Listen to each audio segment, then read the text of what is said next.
በጋራ እንደሚወጉ ሊያስፈራሩን እየሞከሩ ነው ሲሉ ጀነራሉ ተደመጡ። ትራምፕ የተኩስ አቁም ስምምነቱን በተግባር ማክተሙን ከተናገሩና በኢራን ላይ አዲስ ጥቃቶችን እንደሚሰነዝሩ ካስጠነቀቁ በኋላ የእስራኤል ባለስልጣናት በቴሄራን ላይ አንድ ከፍተኛ የእስራኤል ባለስልጣን ትራምፕ ጀርባውን ሰጠን ያሉ ሁሉ ተሳስተው ነበር፣ ስለ ሽንፈት ማውራት ያለ ጊዜው ነበርም ብሏል።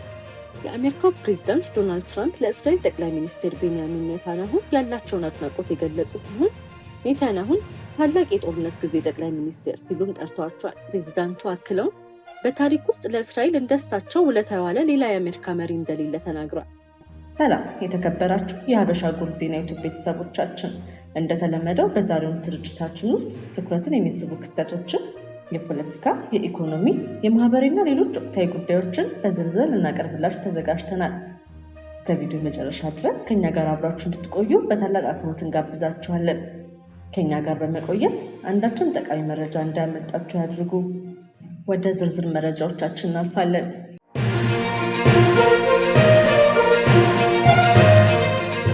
በጋራ እንደሚወጉን ሊያስፈራሩን እየሞከሩ ነው ሲሉ ጀነራሉ ተደመጡ። የጠላቶቻችን ዓላማ ኢትዮጵያን እንደ ሶማሊያ መንግስት አልባ ማድረግ ነው ያሉ ሲሆን የምንዋጋው ፍትሐዊ ጦርነት ነውም ብለዋል። ኢትዮጵያ የመከላከያ ሰራዊት የጽንፈኛውን አንገት ያስደፋው እዝ በሚል ርዕስ የ11 ደቂቃ ርዝማኔ ያለው ቪዲዮ አሰራጭቷል። ቪዲዮ ባለፉት ወራት የምስራቅ እዝ በጎጃም እና ደቡብ ጎንደር ቀጠናዎች አሳክቶታል የተባለውን ድል የሚያስቃኝ ነው። በጥንቅሩ ላይ የምስራቅ እዝ አዛዥ ጀነራል መሐመድ ተሰማ ለሰራዊቱና ለክልሉ አመራሮች የሰጧቸው ገለጻዎች የተካተቱ ሲሆን ጀነራሉ አነጋጋሪ ጉዳዮችንም አንስተዋል። ከዚህ ቀደም የውጭ ኃይሎች በተደጋጋሚ ኢትዮጵያን ለመውረድ ሙከራ አድርገው እንደነበር ያስታወሱት ጀነራሉ የዛሬዎቹ የእኛ ባንዳዎች ፉከራቸው አልሳካ ሲላቸው ከነዚህ የውጭ ኃይሎች ጋር ሆነው እንደሚወጉን ሊያስፈራሩን እየሞከሩ ነው ሲሉም ወንጅሏል። ቀጥለውም ሊያስፈራሩን ይሞክራሉ፣ ግን እኮ እነሱ የሚላላኳቸው ኃይሎች በኢትዮጵያ የተሸነፉ ናቸውም ብለዋል። እኛ የምናካሄደው ፍትሐዊ ጦርነት ነው የሚሉት አዛዡ ሰራዊቱ በአማራ ክልል እየተዋጋ የሚገኘው የአገርን ሉዓላዊነት ለማስከበር እንደሆነም ይገልጻሉ። እንደ እርሳቸው ገለጻ ፍትሐዊ ጦርነት ማለት አገርን ለማስቀጠል የህዝብን አንድነት ለማስጠበቅ የሚደረግ ጦርነት ነው። ፍትሐዊ ጦርነት የሚያደርጉ አካላት ደግሞ ስትራቴጂካሊ ያሸንፋሉ ብሏል። እነሱ ደግሞ ይችን ሉዓላዊት ሀገር በኃይላት ተራምሰው አፍርሰው እንደ ሶማሊያ መንግስት አልባ አድርገው ሀብቷን በቀጥታም በእጅ አዙርም ለመቀራመጥ ስትራቴጂ ነድፈው የሚሰሩ ናቸው ሲሉም ከሰዋል። ወደ ውጭ ዜና ስናልፍ ትራምፕ የተኩስ አቁም ስምምነቱን በተግባር ማክተሙን ከተናገሩና በኢራን ላይ አዲስ ጥቃቶችን እንደሚሰነዝሩ ካስጠነቀቁ በኋላ የእስራኤል ባለስልጣናት በቴሄራን ላይ ዋናው ተጽዕኖ ማሳደሪያ መሳሪያ የኢኮኖሚ ግፊት እንደሆነ በመከራከር ለአሁኑ ሰፊ ጦርነት ይነሳል ብለው እንደማይጠብቁም ገልጸዋል።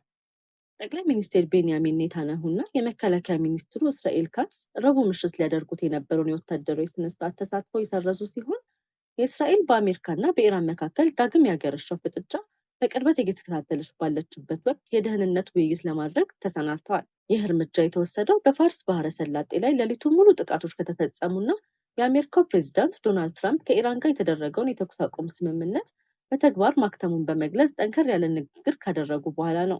ስብሰባው ቀደም ሲል እስራኤል ከአሜሪካ ጋር በተፈራረመችው የመግባቢያ ስምምነት ላይ ትኩረት እንዲያደርግ ታቅዶ የነበረ ቢሆንም የኢራን ጉዳይም እንደሚመለከት ይጠበቃል። ፕሬዚዳንት ይስሐቅ ሄርዞግ እና የእስራኤል መከላከያ ሰራዊት ጠቅላይ ኤታማዦር ሹም ሌተናል ጀነራል ኢያር ዛሚር ምሽት 1 ሰዓት ላይ በሚካሄደው በብሔራዊ ደህንነት ኮሌጅ ምረቃ ስነስርዓት ላይ ይገኛሉ ተብሎ ይጠበቃል። በኢየሩሳሌም የሚገኙ ባለስልጣናት እንደገለጹት እስራኤል በከፍተኛ ተጠንቀቅ ላይ የምትገኝ ሲሆን ውጊያው በፍጥነት ሊያገረሽ የሚችል እድል እንደሚኖረውም ታስቧል። ለዚህም የተዘጋጀች ነው ብሏል። ቢሆንም ግን አሁን ያለው የአሜሪካና የኢራን ግጭት ቢያንስ ከአሜሪካ የአጋማሽ ዘመን ምርጫ በፊት ወደ ከፋ ሰፊ ጦርነት አይሸጋገርም የሚል ግምገማ የበላይነቱን ይዟል። የእስራኤል ባለስልጣናት ዋሽንግተን ከቴሄራን ጋር ዘላቂ ስምምነት ላይ ለመድረስ የምትቸገርና የአሜሪካ ስትራቴጂ የአጋማሽ ዘመን ምርጫ እስኪደርስ ድረስ ጊዜ መግዛት፣ የነዳጅ ዋጋ እንዳይንር ማድረግና የዓለም ዋንጫ ላይ መስተጓጎል እንዳይፈጠር መከላከል እንደሆነ ቀደም ብለው ገምግመው ነበር። አንድ ከፍተኛ የእስራኤል ባለስልጣን ትራምፕ ጀርባውን ሰጠን ያሉ ሁሉ ተሳስተው ነበር፣ ስለ ሽንፈት ማውራት ያለ ጊዜው ነበርም ብሏል። በተያያዘ ዜና የአሜሪካው ፕሬዝዳንት ዶናልድ ትራምፕ ለእስራኤል ጠቅላይ ሚኒስትር ቤንያሚን ኔታንያሁ ያላቸውን አድናቆት የገለጹ ሲሆን ኔታንያሁን ታላቅ የጦርነት ጊዜ ጠቅላይ ሚኒስትር ሲሉም ጠርተዋቸዋል። ፕሬዝዳንቱ አክለው በታሪክ ውስጥ ለእስራኤል እንደሳቸው ውለታ የዋለ ሌላ የአሜሪካ መሪ እንደሌለ ተናግሯል።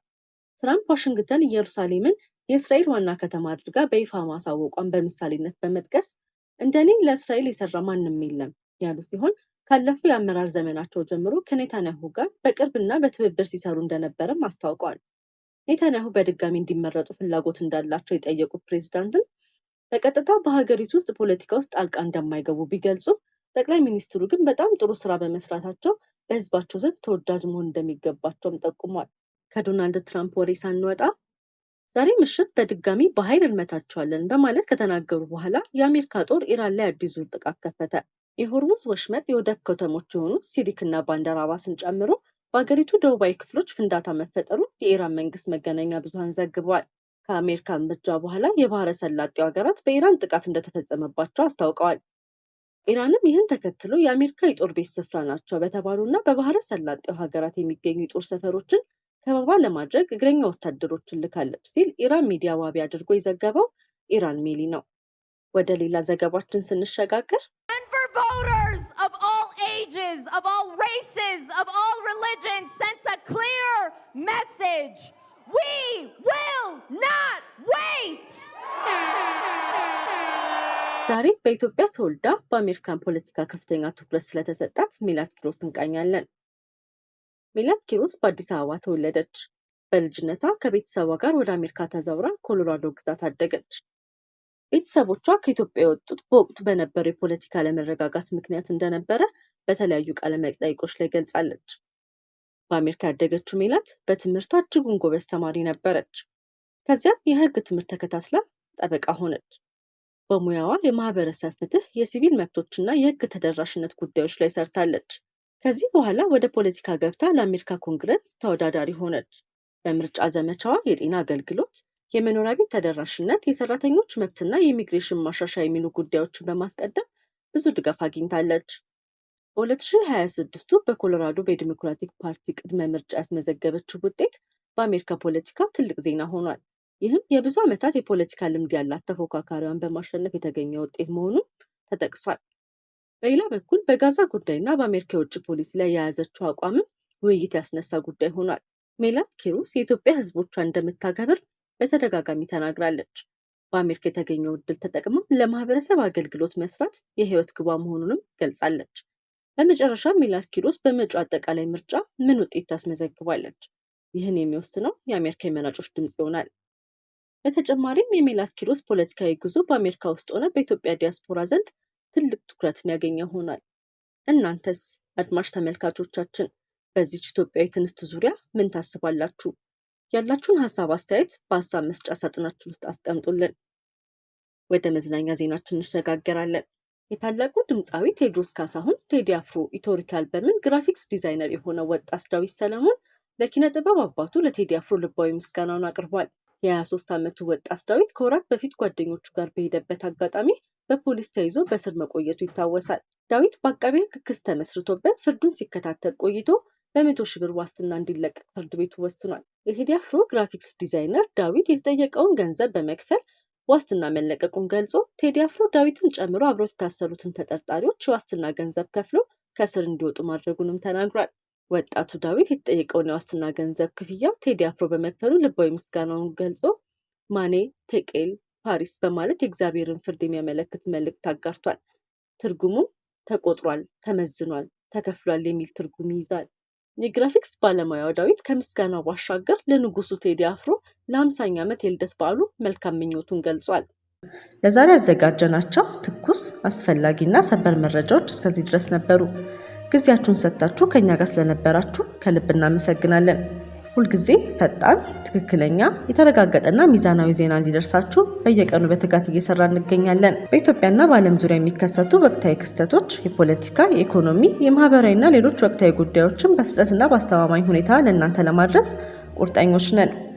ከኛ ጋር ገና ካልተቀላቀላችሁ የሀበሻ ጎል ዜና ዩቲዩብ ቻናልን ሰብስክራይብ በማድረግ የቤተሰባችን አካል ይሁኑ። እንዲሁም የደወል ምልክቱን በመንካት ማንኛውም አዲስ ዜናና ሰበር መረጃ በታተመ ቅጽበት እንዲደርሳችሁ ያድርጉ። ቪዲዮን ላይክ በማድረግ አስተያየታችሁን በመጻፍና ለወዳጆቻችሁ በማጋራት የምታደርጉልን ድጋፍ ለእኛ ትልቅ ብርታት ነው። ስለምትከታተሉና ስለምትተማመኑብን ከልብ እናመሰግናለን። ሀበሻ ጎልድ ዜና፣ ፈጣን፣ ተአማኒና የተረጋገጠ መረጃ የሚገኝበት አድራሻ። እስከምንገናኝ ድረስ ሰላምና ጤና ከእናንተ ጋር ይሁን።